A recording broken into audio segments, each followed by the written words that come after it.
নমস্কার, বাংলা সেরা গল্পে সবাইকে জানাই স্বাগত।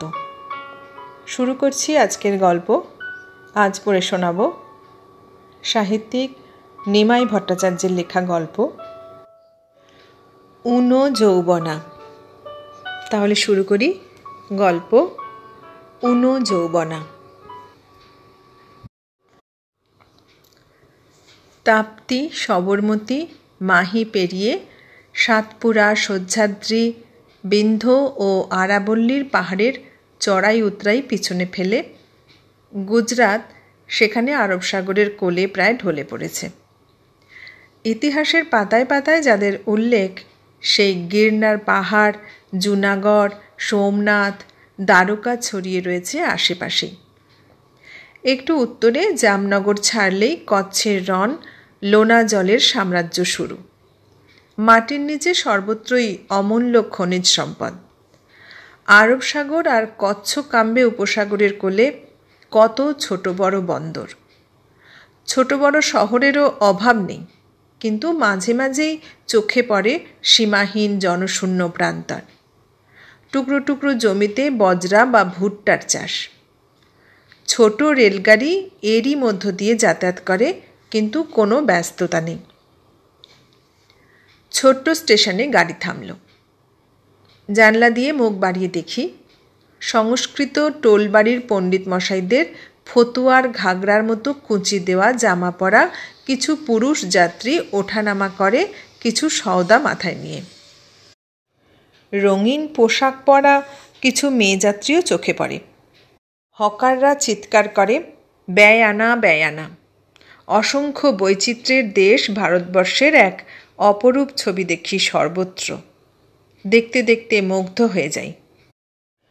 অতি সাধারণ গরিব মানুষ, কিন্তু তাদের চোখে মুখে হাহাকারের স্পর্শ নেই।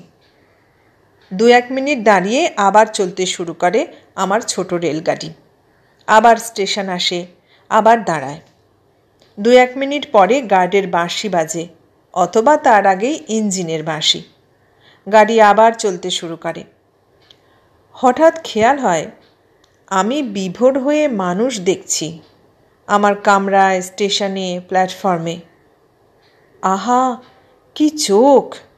শুধু সুন্দর নয়, অপূর্ব। এর আগে আর কোথাও দেখিনি, না দেশে না বিদেশে। ভূমধ্য সাগরের পারে, নাইলের পারে, গ্রীসের ধ্বংসস্তূপের পাশে পৃথিবীর সবচাইতে সুন্দর মানুষদের দেখেছি। এখানকার সুন্দরীরা যুগ যুগ ধরে সারা পৃথিবীর পুরুষকে মুগ্ধ করেছে, কিন্তু তাদের এমন চোখ নেই। বোধহয় এদেরই কাউকে দেখে রবীন্দ্রনাথ লিখেছিলেন, কালো মেয়ের কালো হরিণ চোখ।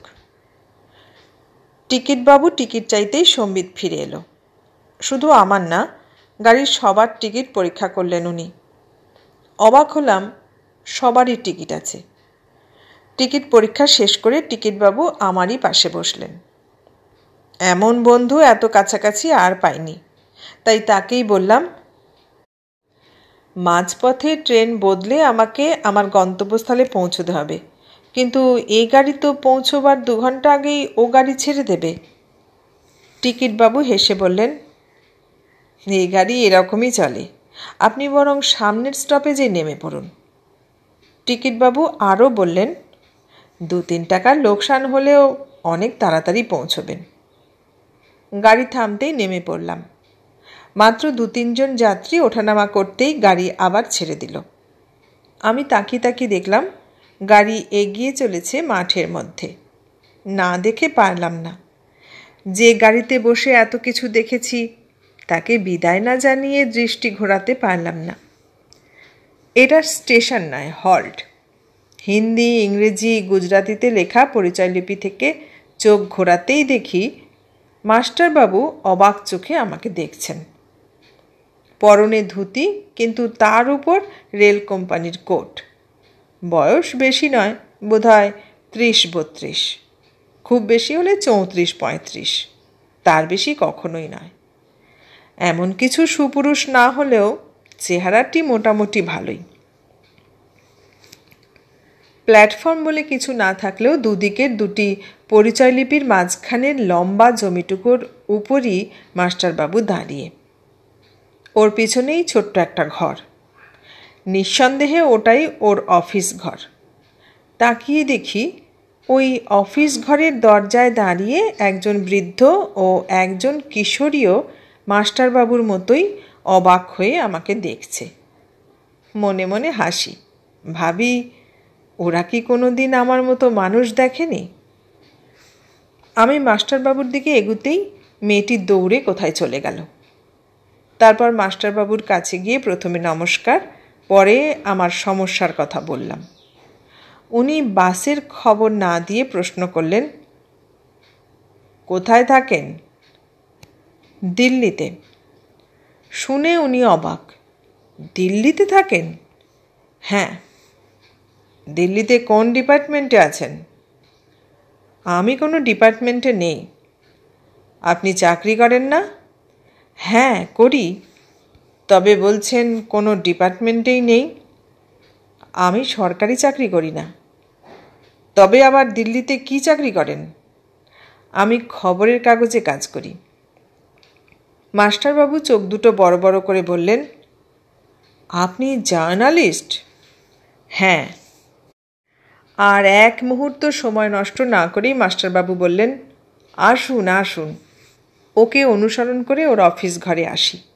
ঘরে একটা চেয়ার, একটা টেবিল, একটা আলমারি, একটা বেঞ্চ। আমাকে চেয়ারখানা এগিয়ে দিয়ে বললেন, বসুন। আমি ওর অনেক অনুরোধ উপরোধ উপেক্ষা করেও বেঞ্চিতে বসলাম। অনেক দ্বিধা সংকোচের সঙ্গে উনি চেয়ারে বসেই হাঁক দিলেন, রতিলাল।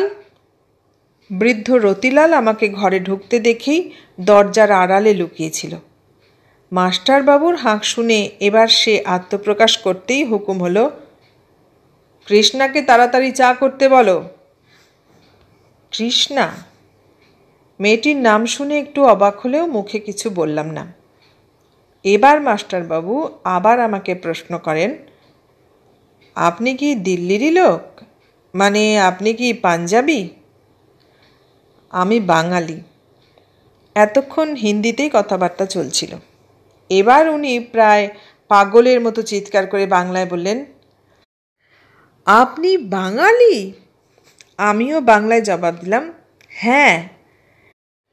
চিৎকার শুনে রতিলাল ছুটে আসে। ও কিছু বলার আগেই মাস্টারবাবু বলেন, রতিলাল, বহু বছর পর একজন বাঙালি পেয়েছি। তুমি আমার সাইকেল নিয়ে চটপট সৈয়দের কাছে গিয়ে একটু মাছ নিয়ে এসো, একটুও দেরি করো না। আমি কিছু বলতে গেলাম, কিন্তু ওরা কেউ আমার কথায় কান দিলেন না। রতিলাল মাস্টারবাবুর হুকুম শুনেই প্রায় উড়ে গেল। মাস্টারবাবুও সঙ্গে সঙ্গে ঘর থেকে বেরিয়ে গেলেন। 5-7 মিনিট পরেই ফিরে এলেন, হাতে 1 প্লেট ভর্তি মিষ্টি। ওর পিছনেই কৃষ্ণা, হাতে 2 কাপ চা, পরনে সুন্দর রঙিন শাড়ি, মাথায় ঘোমটা। হাতে চা নিয়েই ও মাথা নিচু করে বলল, নমস্কার বাবুজি। আমি কৃষ্ণার মুখে বাংলা শুনে অবাক বিস্ময়ে বলি, তুমি বাঙালি? কৃষ্ণা ডান হাত দিয়ে ঘোমটা একটু টেনে একটু হেসে মাথা নেড়ে বলে, না বাবুজি, আমাদের দেশ জেতপুরের ওদিকে। আমি বাংলা জানি, মাস্টারবাবু আমার গুরু আছে। আমি হেসে বলি, তাই নাকি? কৃষ্ণাও হাসে, বলে, হ্যাঁ। আমি চায়ের কাপে চুমুক দিয়ে বলি, তোমার নামটিও খুব সুন্দর। ও মুখ নিচু করে হাসতে হাসতেই বলে, সেটাও মাস্টারবাবুর কৃপা। এবার আমি মাস্টারবাবুর দিকে তাকাই, দেখি উনিও হাসছেন। বললেন, হ্যাঁ, আমি ওর নাম রেখেছি কৃষ্ণা, ভারী ভালো মেয়ে। প্রশংসা শুনে লজ্জায় কৃষ্ণা প্রায় মাটির সঙ্গে মিশে যায়। অনেক কষ্টে বলে, আমি ঘরে যাবে বাবুজি? হ্যাঁ যাও। কৃষ্ণা চলে যায়। আমি এবার বাসের খোঁজ করি। মাস্টারবাবু বললেন, একটা ব্রিজ ভেঙে গেছে বলে কদিন বাস চলছে না। তাই নাকি? হ্যাঁ। তাহলে কি করে যাব? মাস্টারবাবু জিজ্ঞেস করলেন, ওদিকে যাওয়া কি খুবই দরকার? কিছুদিন আগেই কচ্ছের রণ নিয়ে পাকিস্তানের সঙ্গে যুদ্ধ হয়ে গেল বলে এদিকে ঘুরতে বেরিয়েছি। ভুজের দিকে গিয়েছেন কি? হ্যাঁ, ওদিক ঘুরে এসেছি। তাহলে এদিকে আর কি দেখবেন? সঙ্গে সঙ্গে মাস্টারবাবু হেসে বলেন, ভাগ্যক্রমে যখন আপনাকে পেয়েছি তখন 2-4 দিন না রেখে ছাড়ছি না। আমি চমকে উঠি, বলেন কি? উনি আবার হেসে বলেন, আমি যেতে দিলেও রতিলাল বা কৃষ্ণা আপনাকে ছাড়বে না। কেন? ওরা মানুষ বড় ভালোবাসে। এক মুহূর্ত থেমে ভেবে বলি, কিন্তু উনি মাথা নেড়ে বলেন, আমার আর রতিলালের কথা ছেড়েই দিলাম, আপনি কৃষ্ণাকে ছেড়ে যেতেই পারবেন না। কথাটা শুনেই খটকা লাগলো। বললাম, কেন? ও এমন আদর যত্ন করে যে ওকে ছেড়ে যাওয়া খুবই মুশকিল। ওর কথা শুনে আমি স্বস্তির নিঃশ্বাস ফেলি। বলি, তাই নাকি? একটু সলজ্জ আত্মতৃপ্তির হাসি হেসে মাস্টারবাবু মুখ নিচু করে বললেন, শুধু ওর জন্যেই তো আমি এখানে কটা বছর পড়ে আছি। আরও কতকাল থাকবো তা ভগবানই জানেন। শুনেও আমার মজা লাগে, ভালোও লাগে। হাসি ঠাট্টা করে বলি, তাহলে তো এখানে থাকা একদম নিরাপদ নয়। মাস্টারবাবু হো হো করে হেসে ওঠেন। পর মুহূর্তেই ম্লান হয়ে যায় মুখের হাসি। কেমন যেন বেদনার্ত সুরে বলেন, এ সংসারে আমার আপনজন নেই বললেই চলে। পেটের দায়ে এই পাণ্ডববর্জিত দেশে পড়ে আছি। কতকাল প্রাণ ভরে বাংলায় কথা বলি না। এবার আমার মুখের দিকে তাকিয়ে বললেন, যখন এসেই পড়েছেন 2-1 দিন থাকুন, সত্যি খুব খুশি হব। কথাগুলো যেন এলোমেলো হয়ে বেরিয়ে এলো ওর মুখ থেকে, কিন্তু আমার মনে বড় দাগ কাটল। কথাগুলোর মধ্যে ওর আন্তরিকতায় এমন স্পর্শ অনুভব করলাম যে কিছুতেই ওর অনুরোধ উপেক্ষা করতে পারলাম না। হেসে বললাম, আজ তো ট্রেনও নেই, বাসও নেই, সুতরাং আজ তো আছি, তারপর কালকের কথা কাল ভাবা যাবে। আবার কৃষ্ণা 2 কাপ চা নিয়ে হাজির। ওকে দেখেই আমি হেসে বললাম, আদর যত্ন করে তুমি কি আমাকেও এখানে বন্দি করে রাখবে? কৃষ্ণা মুখ নিচু করে হাসতে হাসতে বলল, বাবুজি, আপনি মুসাফির। মুসাফির ঘরে এলে তাকে দেবতার মতো যত্ন করতে হয়, কিন্তু আমরা তো গরিব আছে। আমি মাথা নেড়ে বললাম, না কৃষ্ণা, ঠিক হলো না। যে মানুষকে ভালোবাসতে পারে সে তো কখনো গরিব হতে পারে না। মাস্টারবাবু হেসে বললেন, বাহ, ভারী সুন্দর কথা বললেন তো। চা খেতে খেতে আমি কৃষ্ণাকে জিজ্ঞেস করি, দুপুরে কি খাওয়াবে? বাবুজি, এখানে সবজি খুব কম পাওয়া যায়। ইঞ্জিনের ড্রাইভার বাবু মাঝে মাঝে সবজি এনে দেয়। একটু সবজি আপনাকে খাওয়াবে, মচ্ছির ঝোল হবে, আর ডাল পাঁপড় তো জরুর পাবেন। তুমি মাছ খাও? অত্যন্ত কুণ্ঠার সঙ্গে মুখ নিচু করে ও বলে, হ্যাঁ বাবুজি, আমি মচ্ছি খাই। মচ্ছি না, বলো মাছ। হা হা, মাছ, গলতি হয়ে যায়। আমি হেসেই বলি, আর যেন গলতি না হয়। কৃষ্ণা মুখখানা গম্ভীর করে আমার দিকে তাকিয়ে বলল, গলতি হলে আপনি মাফ করবেন না বাবুজি? আমি ওর সারল্য নিষ্পাপ মুখ দেখে যেন মুগ্ধ হয়ে যাই। এই পৃথিবীর দেশে দেশে ঘুরেও যেন এই স্নিগ্ধ পবিত্রতার মুখোমুখি হইনি কোনো মন্দিরে, মসজিদে বা গির্জায়। এ সারল্য, এ পবিত্রতা যেন শুধু কাশবনে, শুধু শরতের আকাশে, দোয়েল কোকিলের মধ্যেই দেখা যায়। হঠাৎ মনে হলো এই কিশোরীকে বুকের মধ্যে জড়িয়ে ধরে বলি, এই পৃথিবীতে এমন কোনো পাপিষ্ঠ নেই যে তোমাকে মাপ করবে না। পারলাম না, মনের ইচ্ছা মনেই রইল। হেসে বললাম, তোমার মতো বুদ্ধিমতী মেয়ের তো গলতি হওয়া উচিত নয়। ঠিক বলেছ বাবুজি, আমার আর গলতি হবে না, আমি আর মচ্ছি বলবো না। তবে কি বলবে? কৃষ্ণা একটু জোরেই বলল, মাছ। আমি আর মাস্টারবাবু হেসে উঠি। হাসি থামতেই কৃষ্ণা মাস্টারবাবুকে বলে, বাবুজিকে ঘরে নিয়ে যাই, আর কত সময় দপ্তরে বসবেন? আমি বললাম, না না, আমি একলা যাব না, মাস্টারবাবুর কাজ শেষ হলেই। মাস্টারবাবু বললেন, আপনি স্নান করে নিন, আমি একটু কাজ সেরেই আসছি। কৃষ্ণা আর এক মুহূর্ত সময় নষ্ট করে না। এক হাতে আমার সুটকেস তুলে নিয়েই অন্য হাতে আমার একটা হাত ধরে টান দিয়ে বলে, চলিয়ে চলিয়ে। মাস্টারবাবু আবার বললেন, আপনি যান, আমি আসছি। কি আর করব, কৃষ্ণার পিছন পিছন মাস্টারবাবুর কোয়ার্টারে গেলাম। কোয়ার্টার মানে একখানি ঘর, একটা বারান্দা, ওই বারান্দার এক পাশেই রান্নাঘর, ছোট্ট একটু উঠান, তার কোনায় একটু ঘেরা জায়গা, ওর নাম বাথরুম। তবে কলও নেই, পায়খানাও নেই। কোয়ার্টার আর স্টেশনের মাঝখানে একটা টিউবওয়েল আছে। প্রাকৃতিক কাজকর্মের জন্য মুক্তাঙ্গন। তা হোক, শুধু ঘরখানি নয়, সমস্ত বাড়িটাই অত্যন্ত পরিষ্কার পরিচ্ছন্ন ও পরিপাটি করে সাজানো গোছানো। ঘরের দেয়ালে রবীন্দ্রনাথের একটা ছবি, বোধহয় কোনো ক্যালেন্ডার থেকে কেটে বাঁধানো। একটা চেয়ার টেবিলও আছে ঘরটার এক কোনায়। খুব পুরনো 2-3টে শারদিয়ার সংখ্যা অত্যন্ত সযত্নে রাখা আছে টেবিলের ওপর। এছাড়া 2-একটা ডায়েরি ও কাগজ কলম। ঘরের সবচাইতে উল্লেখযোগ্য দ্রষ্টব্য হচ্ছে টেবিলের উপর ছোট এক টুকরো কাঁচের তলায় কৃষ্ণার একটা ছবি।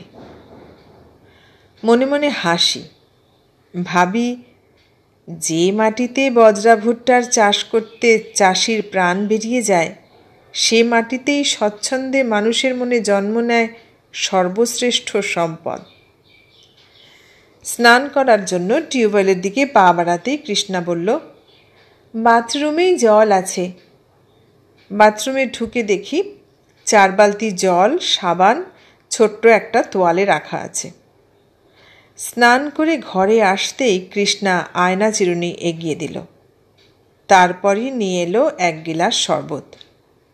আমি প্রতিবাদ করি না, হাসি আর কৃষ্ণাকে দেখি। তোমার মা নেই কৃষ্ণা?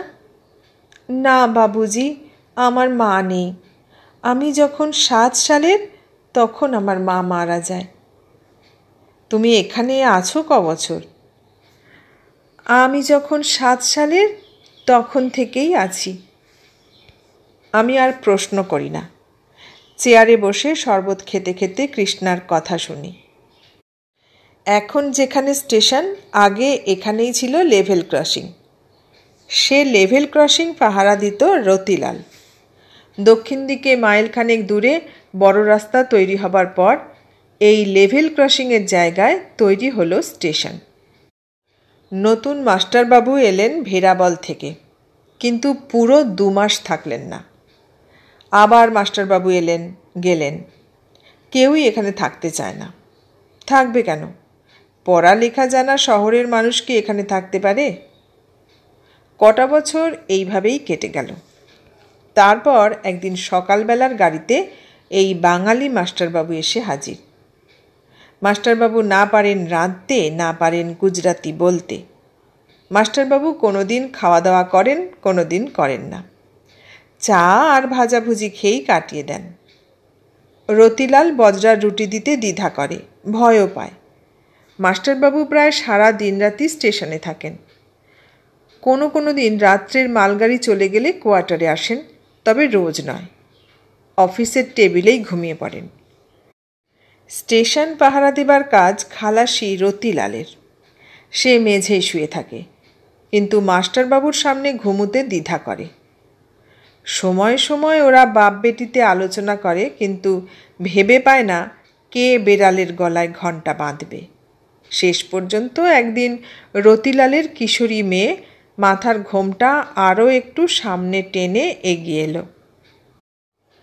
বাবুজি। কে? আমি খালাসির বেটি। মাস্টারবাবু বিছানায় শুয়ে শুয়ে পুরনো শারদিয়া সংখ্যার পাতা উল্টাতে উল্টাতে মুখ তুলেই বলেন, কি চাই? কিছু চাই না বাবুজি, আপনি হাত মুখ ধুয়ে নিন, আমি আপনার খানা নিয়ে এসেছি। খানা? মাস্টারবাবু অবাক। হ্যাঁ বাবুজি, খানা। জলদি হাত মুখ ধুয়ে নিন, খানা ঠান্ডা হয়ে যাবে। মাস্টারবাবু বিছানায় উঠে বসে জিজ্ঞেস করেন, কে তোমাকে খানা আনতে বলল? আগে হাত মুখ ধুয়ে খেয়ে নিন, পরে সব জবাব দেব। মাস্টারবাবু খেতে খেতেই রতিলালের বেটি বিছানা ঠিক করে টেবিলের ওপর এক গ্লাস জল ঢেকে রাখে। মাস্টারবাবু ঘরে ঢুকতেই সে বলল, মালগাড়িকে আলো দেখাবার জন্য আপনাকে আর স্টেশনে যেতে হবে না, এখন শুয়ে পড়ুন, অনেক রাত হয়েছে। রতিলাল কোথায়? খেয়ে দিয়ে স্টেশন চলে গেছে। মাস্টারবাবু শুয়ে পড়েন। রতিলালের বেটি চলে যায়, কিন্তু অনেকক্ষণ শুয়ে থাকার পরও মাস্টারবাবুর চোখে ঘুম আসে না। রতিলালের বেটির কথাই শুধু ভাবেন। রাত আরও গভীর হয়। বিছানায় শুয়ে শুয়েই মাস্টারবাবু শুনতে পান মালগাড়ি আসছে। হঠাৎ দরজার বাইরে বারান্দার কোনায় একটা ছায়ামূর্তি দেখেই চিৎকার করে ওঠেন, কে? রতিলালের বেটি বলে, আমি। তুমি? এত রাত্রে? আপনি ঘুমোননি মাস্টারবাবু? না। মাস্টারবাবু বিছানা ছেড়ে দরজার কাছে গিয়ে জিজ্ঞেস করেন, তুমি এত রাত্রে কি করছো? সত্যি কথা বলবো? হ্যাঁ, সত্যি কথা বলো। রাগ করবেন না? না। রতিলালের বেটি একটু ভেবে বলে, দেখছিলাম আপনি শুয়ে আছেন নাকি স্টেশনে গিয়েছেন। এবার মাস্টারমশাই আর গম্ভীর থাকতে পারেন না, হেসে ওঠেন। আরও দু এক পা এগিয়ে ওর সামনে দাঁড়ান। হাসতে হাসতেই জিজ্ঞেস করেন, তুমি ঘুমোওনি কেন? রতিলালের বেটি আবার বলে, সত্যি কথা বলবো মাস্টারবাবু? হ্যাঁ হ্যাঁ, সত্যি কথাই বলো। শুয়ে শুয়ে আপনার কথা ভাবছিলাম। হ্যাঁ, আমার কথা? হ্যাঁ, আপনার কথা। রোজ রাত্রে শুয়ে শুয়ে আপনার কথা ভাবি।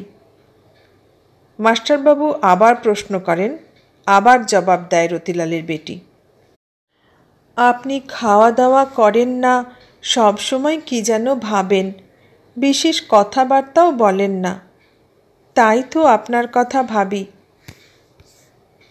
বিকেলবেলায় মাস্টারবাবুর সঙ্গে রেল লাইনের ওপর দিয়ে বজরার ক্ষেতের পাশের কালভার্টের উপর বসে কথা হচ্ছিল। তখন রতিলালের বেটির কতই বা বয়স, বড়জোর 11-12, নিতান্তই কিশোরী। তার মনেও এত প্রশ্ন, আমাকে নিয়ে এত চিন্তা। রতিলাল স্টেশনে ডিউটি দেয়, আর সে একলা ঘরে শুয়ে শুয়ে শুধু আমার কথাই ভাবে। মাস্টারবাবু যেন থমকে দাঁড়ান। দাঁড়াবেন না? ওর জীবনে যে অনেক দুঃখ, অনেক হতাশা। বাবা টিটাগড়ের কারখানায় কাজ করতেন, আর ও দেশে থাকতো মার কাছে। সেই ছেলেবেলার কথা, কিন্তু তবু ওর মনে আছে। বাবা বিশেষ দেশে আসতেন না, কদাচিৎ কখনো এলেও বোতল থেকে ঢেলে কি যেন খেতেন, শুরু করতেন চেঁচামেচি, মারধর। অবোধ শিশু আর একটু বড় হলো, বুড়ি ঠাকুমার হাত ধরে গ্রামের স্কুলে যায় আসে। রাত্রির বেলায় হঠাৎ ঘুম ভেঙে যায়। স্কুলের এক মাস্টারমশাইয়ের সঙ্গে মাকে ফিসফিস করে গল্প করতে দেখে চমকে ওঠে, ভয় পায়। ঘুম আসে না, কিন্তু চোখ বন্ধ করে শুয়ে থাকে। মাঝে মাঝে চোখ খোলে, দেখে মাস্টারমশাই আর মা খেলা করছে। বছর পর টিটাগড়ের কারখানা থেকে চিঠি এলো বাবা মারা গেছেন। তার কিছুদিন আগেই বুড়ি ঠাকুমা গত হয়েছেন। 7-8 বছরের শিশুপুত্রকে সঙ্গে নিয়ে কাটোয়া লোকালে চেপে মা চলে আসেন কলকাতা। হাওড়া স্টেশনে অভ্যর্থনা জানালেন সেই মাস্টারমশাই। উপেক্ষা আর অনাদরের মধ্যেও পিতৃহীন বালক বড় হয়। খুঁড়িয়েই পার হয় কটা বছর। সোমনাথ তখন 14 বছরের কিশোর। ছবিটা তখন অনেক বেশি স্পষ্ট। বুকের ব্যথা প্রায় অসহ্য। মনের মধ্যে 24 ঘন্টা আগুন জ্বলছে দাউ দাউ করে। বাড়ি থেকে পালালো সোমনাথ। মাস্টারবাবু একটু ম্লান হাসি হেসে বলেন, কটা বছর বড় কষ্টে কাটালাম। কতজনে কত বদনাম দিয়েছে। কেউ বলেছে চোর, কেউ বলেছে পকেটমার। মারধরও খেয়েছি বহুবার। আমার অজ্ঞাতসারেই আমার মুখ দিয়ে আওয়াজ বেরোয়, ইস। ঘুরতে ঘুরতে এলাম নাসিক। সৌভাগ্যক্রমে এক বৃদ্ধ মিঠাইওয়ালার কৃপা লাভ করলাম। ওই বৃদ্ধের দোকানেই থাকি, কাজকর্মও করি। ওরই দয়ায় আবার পড়াশোনা শুরু করলাম। তারপর স্কুলের গণ্ডি পার হতে না হতেই বৃদ্ধ মারা গেলেন। ওর ছেলে বম্বেতে চাকরি করত। তাছাড়া মিষ্টির দোকানের কাজও জানতো না, ব্যবসা তুলে দিল। আমিও ওরই সঙ্গে বোম্বে চলে এলাম। তারপর এটা ওটা করতে করতেই রেলের চাকরি পেয়ে গেলাম। এখানে এলেন কেন? মাস্টারবাবু একটু শুকনো হাসি হেসে বলেন, একদিন হঠাৎ কোন্নগর স্কুলের এক পুরনো বন্ধুর সঙ্গে দেখা হলো চার্চ গেটের ধারে। কথায় কথায় তার কাছে মার অনেক কীর্তি শুনলাম। মাস্টারবাবু আর বলতে পারেন না, থামেন। আমি অবাক হয়ে ওকে দেখি। একটু পরেই উনি আবার শুরু করলেন, বন্ধুর কাছে ওইসব শুনে মনটা খুবই খারাপ হয়ে গেল। তাই মনে মনে ঠিক করলাম এমন জায়গায় যাব যেখানে কোনো পরিচিতের মুখ কোনো দিন দেখব না।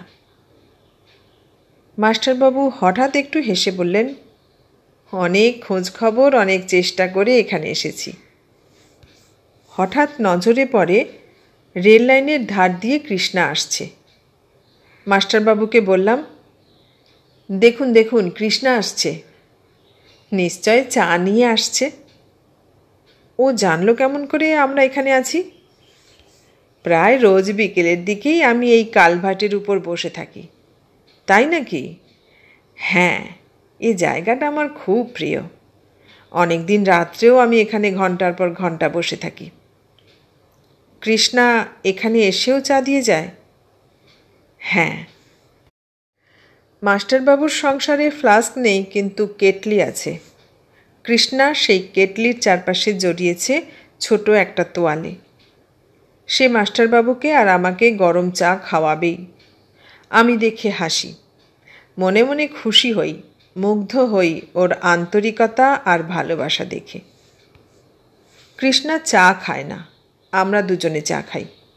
দুটো একটা কথাবার্তার পরই ও মাস্টারবাবুকে বলে, মাস্টারবাবু, আজ আমি পড়ব না। কেন? মাস্টারবাবু প্রশ্ন করেন। কৃষ্ণা তার কালো হরিণ চোখ ঘুরিয়ে বলে, আজ আমি পড়ব কেন? আজ তো বাবুজির সঙ্গে কথা বলবো।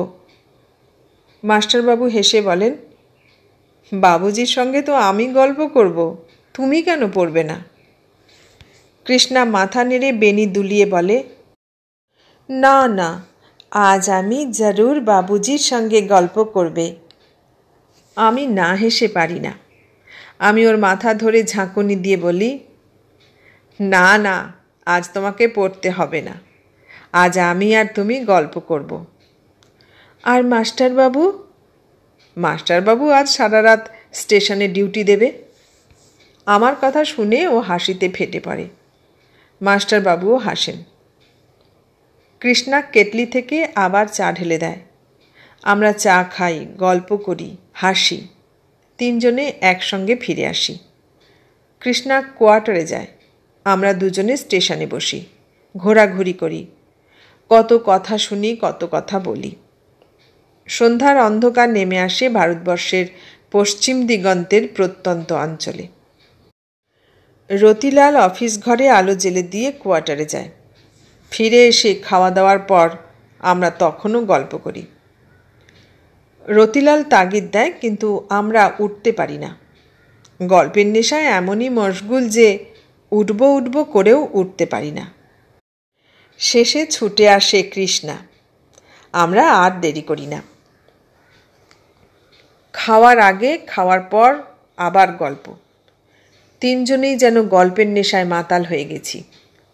কোয়ার্টারের বাইরে চাটাই বিছিয়ে গল্প করতে করতে ভুলে যাই শুক্লা তৃতীয়ার রাতের মেয়াদ আর বেশি নেই। হঠাৎ মাস্টারবাবু উঠে কোয়ার্টারে যান, বোধহয় বাথরুমে।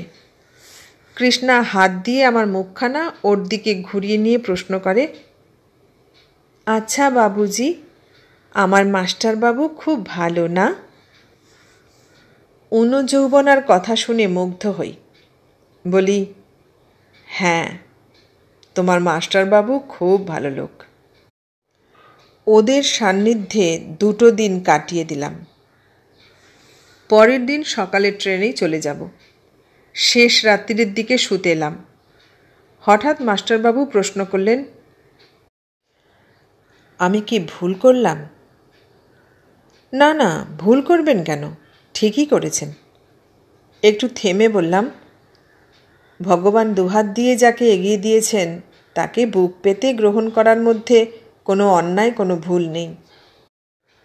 পরের দিন সকালে সকলের চোখেই জল। গাড়ি এসে থামল এই অখ্যাত অপরিচিত হল্টে। কৃষ্ণা কাঁদতে কাঁদতে আমাকে বলল, বাবুজি, এর পরের বার এসে তুমি আমাকে বাঙালিদের দেশে নিয়ে যাবে।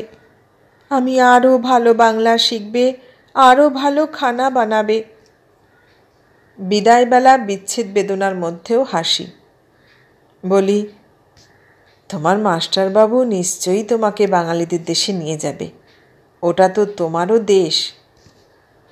রতিলাল গামছা দিয়ে চোখের জল মুছে বলল, হ্যাঁ বাবুজি, ও আপনাদেরই মেয়ে আছে। গাড়ি ছেড়ে দিল। আমি লাফিয়ে ট্রেনে উঠলাম। এতক্ষণ শুনলেন নিমাই ভট্টাচার্যের লেখা গল্প যৌবনা। কেমন লাগলো গল্পটা? ভালো লাগলে লাইক, কমেন্ট, শেয়ার করবেন। আর নতুন বন্ধু হলে সাবস্ক্রাইব করার অনুরোধ রইল। সবাইকে অনেক ধন্যবাদ জানিয়ে আজ এখানেই শেষ করলাম।